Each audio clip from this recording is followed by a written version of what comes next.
Peter Winick here, and today I wanted to talk to you about moving your business, taking that transformation from having a practice to a business. So first let me define what a practice is.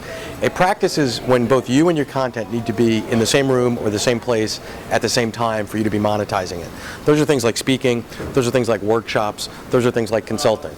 It's not that they're bad, or it's not that they're good, they just don't scale very well. Lawyers have practices, doctors have practices, consultants have practices. So it's a pretty traditional way of doing business.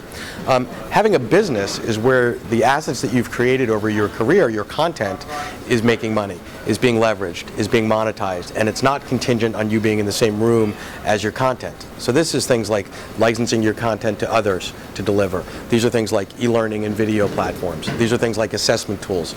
These are things like training programs that are delivered by other entities or other people where you're not the one. You are the creator of the content, your content's being leveraged and being monetized, and you don't have to be in the same place at the same time with it. So one of the things you need to think about as a thought leader is, how do I start the process of transforming from what is typically, in my experience, a practice to a business? Businesses have a much higher value.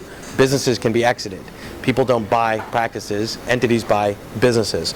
So starting that process, there's a few things that you need to do. Number one is you need to take an inventory of what is it that you have. What are the assets that you have that you've created, not just recently, not just the ones that you're thinking about creating in the next 6 months or 12 months, but what have you created over the last 5, 10, 15 years? What format does it live in?